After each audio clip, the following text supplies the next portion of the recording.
Okay. Thanks for joining me for get more done and keep the people who do it. Now, this struggle we have for attracting and keeping quality people, it is here to stay. All right. I am constantly finding businesses that have a high demand for what they do because demand and supply chain and all these things have changed all that. All right. But they struggle to capitalize on that demand because they can't keep and attract quality people. It's like they're on this treadmill and they're spending so much time in meetings and putting out fires instead of increasing productivity and taking advantage of their opportunities. I call it a treadmill because no matter how fast you run on that thing, it doesn't go anywhere. It's frustrating, it's demoralizing, and it's just not right. So, what I'm going to share with you today are the foundational keys for what I call an organization success system or an O.S.S. Now, these three keys will not only allow your business to do more, but it'll keep more of the people who help you do it. All right. They will prove to be the keys to help you avoiding or solving almost every problem that comes up in your business in the future. So, what exactly we're sharing? The first thing is what is an OSS? That's Organization Success System. Why is it important? The three keys to a great OSS, general understanding of each key, and how an OSS keeps people around. Then you're going to get access to a resource page where you can help implement this OSS. And then at the end, we're going to finish with a shameless but brief pitch, an example of why maybe it'd be a lot better to implement it faster and easier with the help of Arena Success Group. Okay? But you can't do it without us. Promise you, you'll be able to. All right. So, first, what is an OSS and why do productive people care? So years ago, I met this fantastic consultant. I mean, he's done work with Fortune 500 companies. He's done work on four continents, in 11 countries, in four different languages. I mean, he's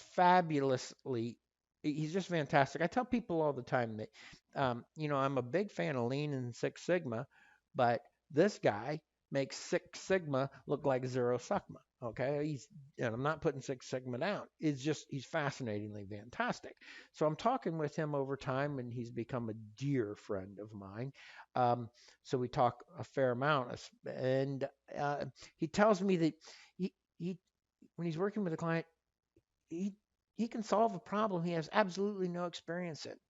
And then he'll go back and he'll figure out how to do that after they've agreed to hire him to solve that problem.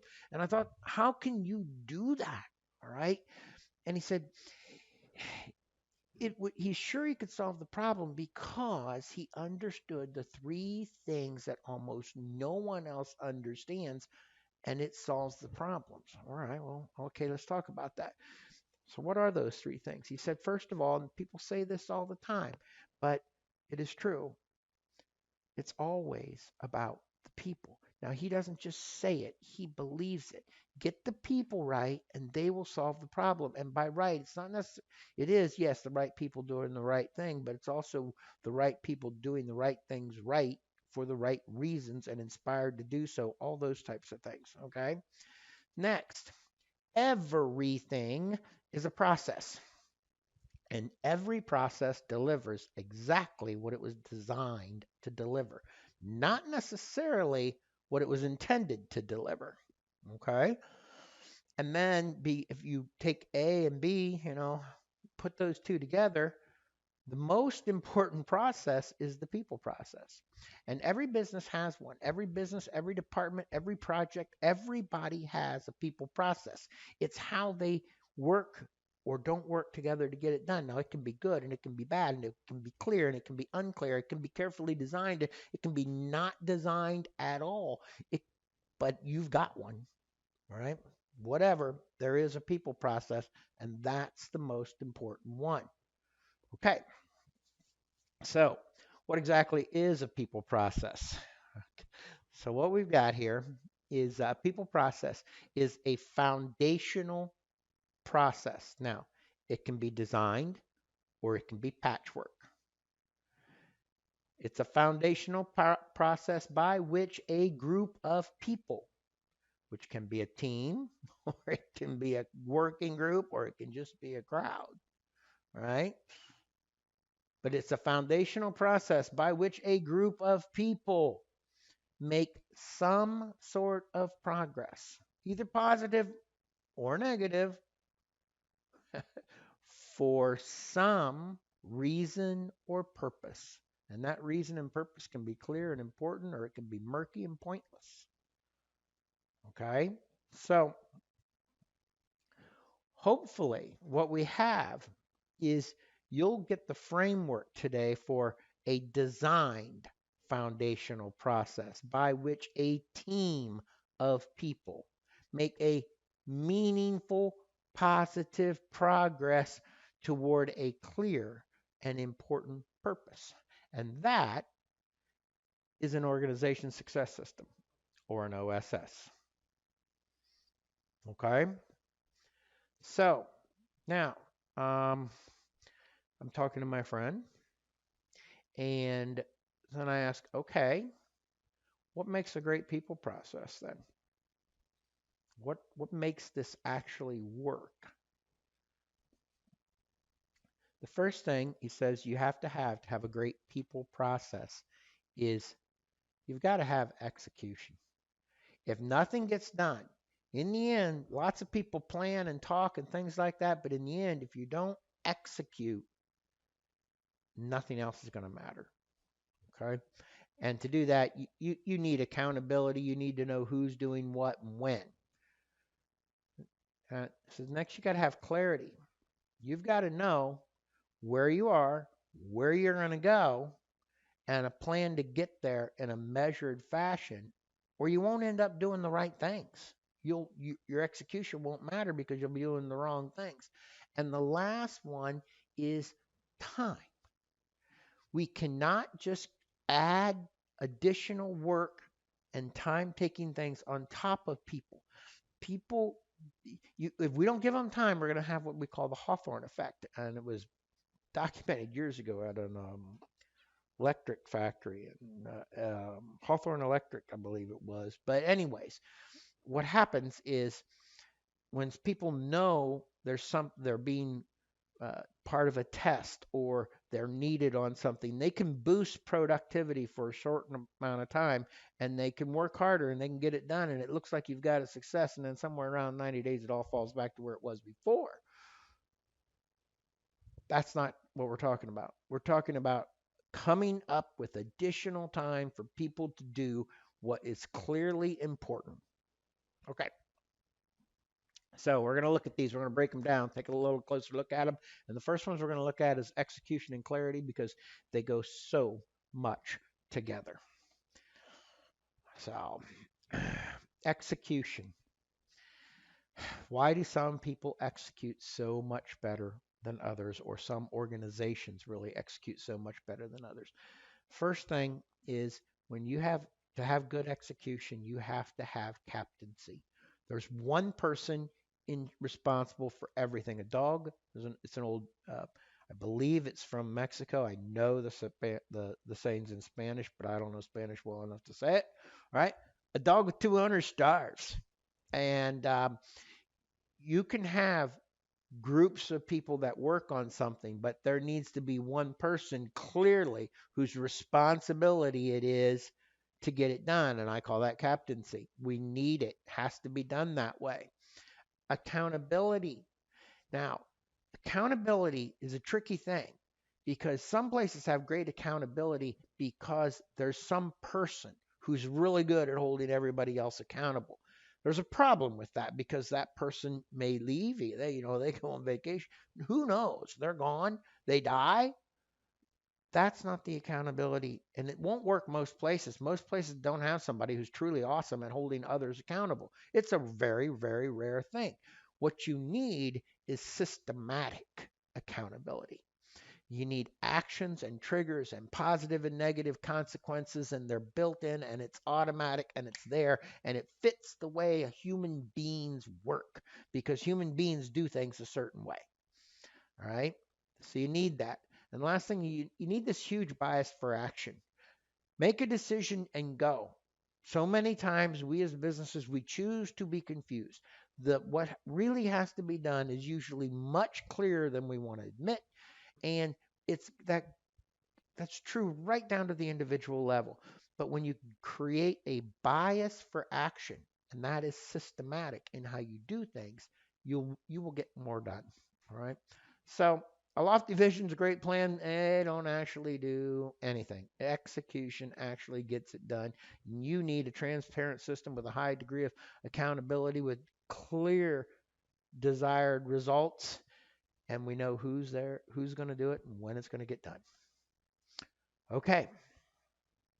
So now I want to ask you, what's the greatest execution app ever created? In my opinion, this is clear. So, anybody got an idea?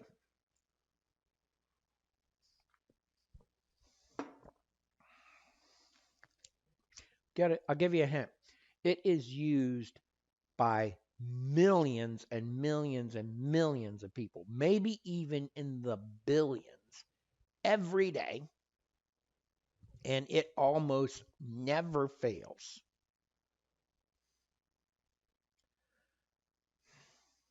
Well, it's a mapping program on your cell phone.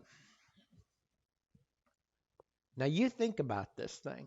How many people punch in? It is so good at getting you where you want to go that a whole lot of us have forgotten how to use a map or forgotten how to give good directions and couldn't do it anyways. Don't expect to. We never have to stop at a filling station to find out how to get to Melbourne Street. It just doesn't happen anymore.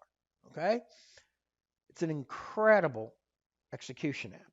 Now, all of you, I'm sure, probably have one. I hope we've got a good internet connection in here. I hope it knows where you're at, but we're going to get something out. So get that thing out and let's try something here. Okay. I want you to put in there, get in your mapping program, and tell it you want to go north.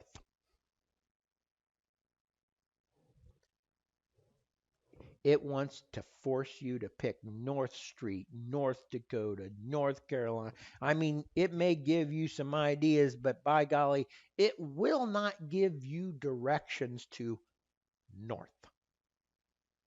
It may have a compass in it. You might be able to figure out which direction is north, but that thing will not plot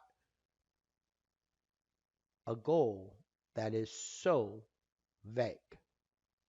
Now put in a city that's north of here, Toledo. All right. I've been to Toledo a few times and know a little bit about what's up there. Put in Toledo. Now it will map you a route to Toledo, Ohio, and it usually will put you either in the center of the city or at the state house or whatever, the major legal government building there. Okay. It'll probably put you at one of those two places. I don't know how useful that is. That still isn't necessarily where you want to go at all, but you've got something because you clarified that goal a little bit. Now, put in Toledo University Medical Center. Now, when you do that, this thing gives you step-by-step directions all the way there. Now, if you had a friend at one of the three entrances to the Toledo University Medical Center, it would, and he dropped a pin and shared that pin with you, it could get you to the nearest parking lot. It could possibly walk you to the front door where you could shake hands with your friend. Okay? So, what did we learn here? Because that app will get you there. It will lay out exactly what needs to happen, tell you every turn along the way. First, one major truth: without clarity, the greatest execution app in the world isn't worth a crap. You got to have clarity, right? Improving clarity drastically improves execution. It's a fact. That's how things work. The more accurate you are, the better it works. The more accurate the destination, you're ready to roll. Okay? So, I got behind. I sometimes get behind on moving the slides because I'm a better talker than a slide pusher. All right. But, anyways, so what makes a really, really great execution system? First of all, you got to start with a destination. We made that clear. You have to know where you are now, because if you block that thing from a satellite, sometimes those things don't work in like a basement room, and somebody didn't have a previous location picked up on the phone. Boom, they're out of luck. It's not going to map anything, or it's going to map it wrong from where the wrong place is. You need to know where you start and where you're going, and you need it as clear as possible. Okay? Then that app creates these step-by-step directions. It plots out how you're going to get there. We got to get from here to here. Then we got to go from there to there. Your execution system needs to do the same things. Now, this is one that we miss all the time. That app will measure your progress. It'll tell you how fast you're going, where you've gone, where you have to go yet. It's unbelievable how good it is at keeping you. It just knows everything about your whole trip. And you need that. And you need that in business too. You need to be able to measure what's important. That app clearly knows what's important, where you are, how fast you're going, what's ahead of you traffic wise. It knows what's important and it measures everything. Okay? And then that app communicates like crazy. You need to think about that communication part of it, because you could have, if you took that app and you turn off the sound and put it face down on your dashboard, I don't think it's going to get you anywhere. And yet we do that in business all the time. Now, another thing that happens in business all the time is people don't like the way they're communicated with. And so they, in effect, take that mapping program and they put it on, turn it upside down on the cell phone and turn off the sound. That's not going to work. And it's not going to work because it's not clear to those people, this is the system we're using and you have to use it. Because if they refuse, there's going to be a problem. All right. And all right. So now let's talk about keys 1 and 2. All right. We talked about them. We've got the execution and clarity. Whoa, I jumped ahead there. All right. We got execution and clarity. We talked about that. Now, what we didn't talk about was key 3, which was the time. We will get to that next. But we ended with this communication thing. We've got to make that work too. Okay? So, now we're going to move on and we are going to talk about communication and time. When I talk about communication and time, what is it that I'm really, in most businesses, this is what we're talking about: communication and time. We are talking about meetings. Okay, so we're talking about meetings. And we're going to teach you how to have a meeting that will create time and great communication. And that meeting will gain you. The meeting's going to take on average 8 to 12 minutes a day. Now you can have multiple of these meetings, but it'll gain you easily 4 to 9 hours a week. That doesn't mean if you have 2 of these meetings, you're going to gain 8 to 18. Let's not get crazy, but that could happen. All right. Depends upon your situation. Okay. So time. It's the most common reason things fail, projects fail, all this type of stuff. People implement the arena success system. They get disappointing results. It comes back to time because they skip the time part. So we start with the time part. Now, time, I throw what happens with time into 3 big categories. We have time wasters. And yes, I have a picture of a meeting up there. That's no surprise. And I'm sure all your meetings, you guys all look that happy at them. I'm pretty darn sure that's the way that works. Okay. We have energy takers. Now, what I think is the biggest energy taker, because it's not just time that slows you down, it's the amount of energy. Imagine running on a treadmill with no energy, right? So energy takers. The biggest one is interruptions. IBM did a study. They found that if you have a 30-second interruption on average, it'll cost you 23 minutes of production. 30 seconds, 23 minutes. There's been tons of studies on these things. You can find it all the time. Another one, I believe this one was done by Gallup. If your cell phone's in front of you and you see that blue light come on that says you have a message or something along those lines, no sound, and you do not pick the phone up. You just see the blue blinking light. 3 times in an hour, your productivity that hour will be half of an hour without that blinking light. It's fascinating. Interruptions, just huge energy takers. Energy takers. Now, the last one I call frustration makers. The biggest problem here are missed deadlines. People say they're going to do something and then they don't, and then every single job that depended on what they were doing gets backed up. It's like this domino effect. But that when people miss those deadlines, huge problem. Okay, and it's so frustrating. We all know how frustrating it is when somebody says they're going to do something and they do not do it. All right. Now, so here's the deal. If I can reduce each and every one of those by 25%, we'll easily come up with 4 to 9 hours per week. And why it matters. All right. So time is the only resource everybody has exactly the same of. Now, some people will work more than others. Some people spend more time at home. Some people don't work at all. Whatever. Okay. I get that. But in the end, in a course of a day, we all have 1,440 minutes, and that's how it's going to roll. So, um, when it gets wasted, if it's, we can't just stuff more into that 1,440 minutes all the time. It won't work. Okay, so why are meetings? We're going to look at those and break them down a little bit again. But why are meetings such time wasters? Well, the first thing that happens is um, we don't have clarity, and it's not communicated back and forth clearly. What's the purpose of this meeting, and how are we going to make that meeting work? It's just not clear. All right. Another problem we have is people, they love to talk, but what they don't want to do is decide. They just don't.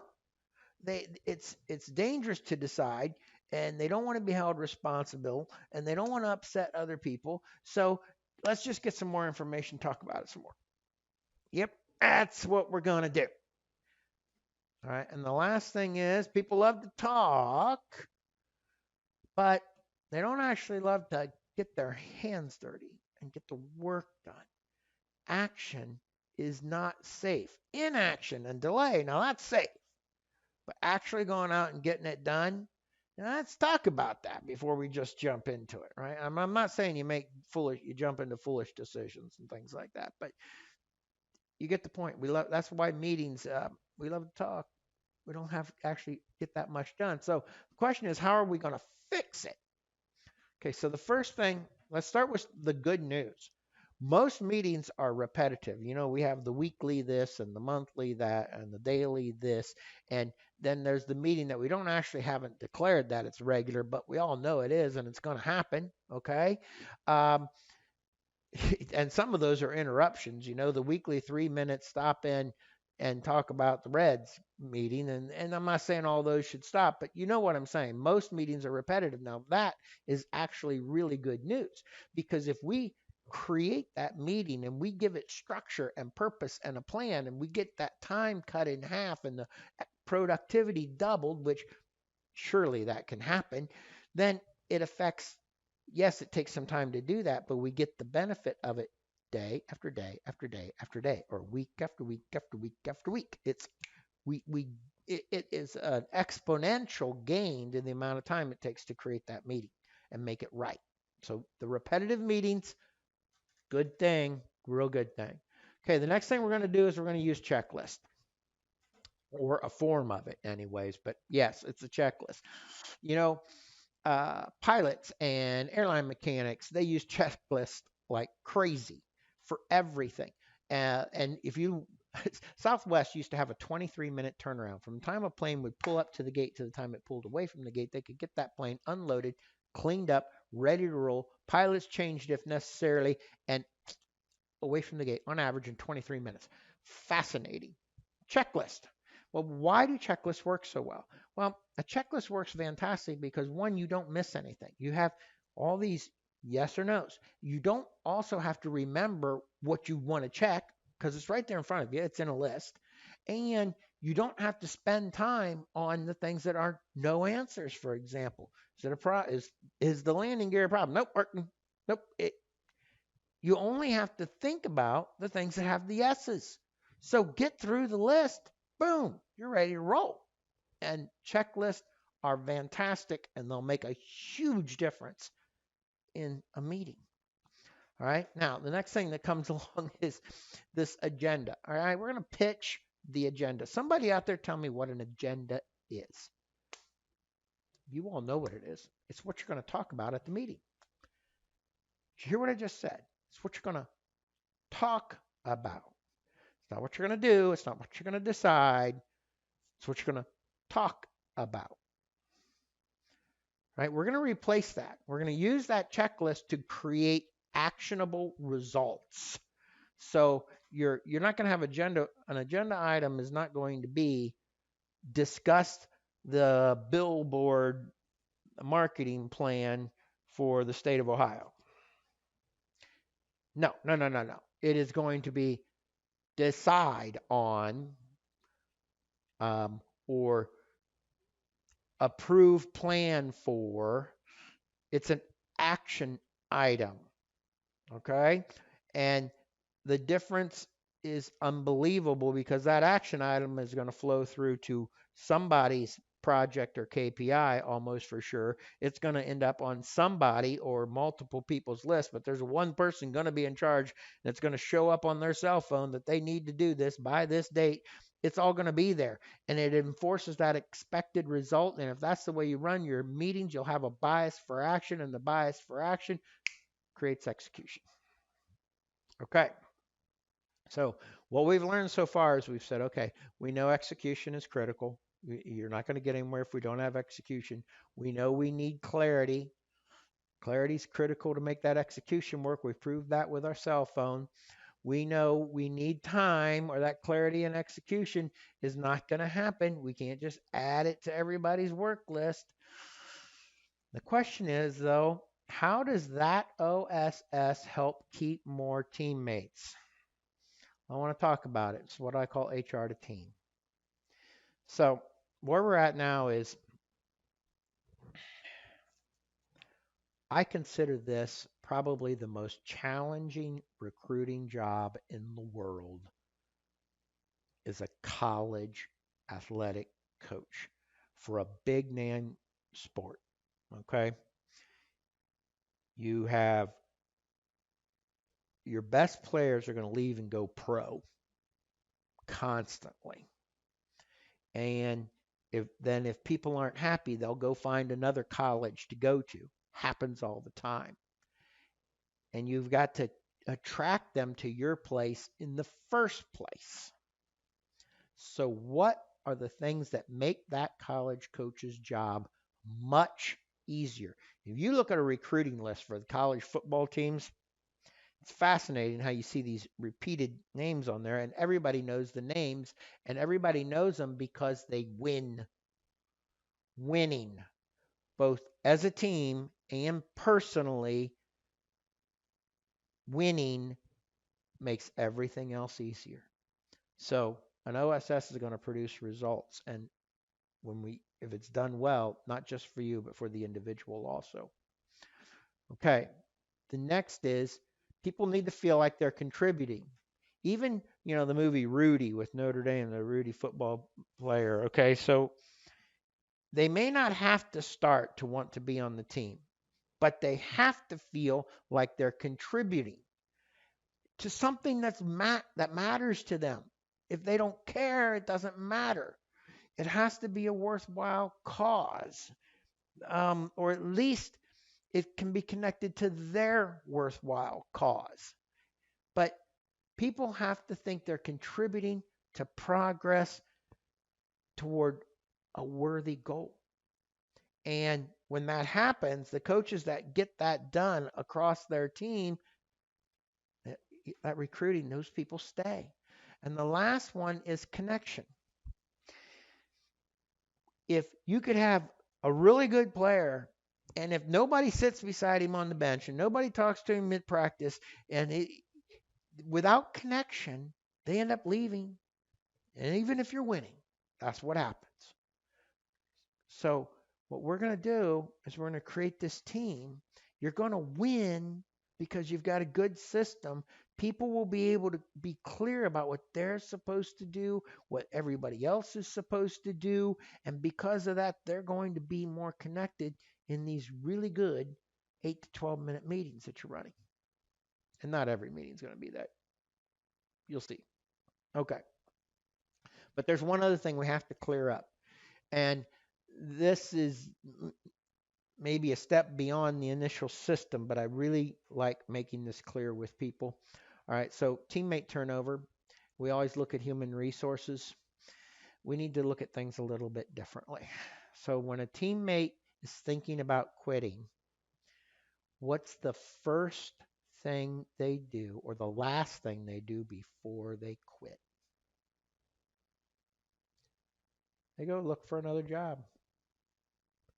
So do you really need to compete?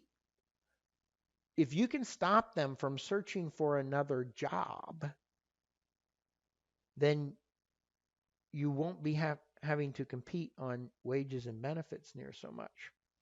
Now, let's get this straight. Why do people go looking for another job? And I understand that now the market has gotten to a place where maybe they're not searching. Maybe the jobs come to them. But it's still incredibly interesting. So, what causes them to go search for a job?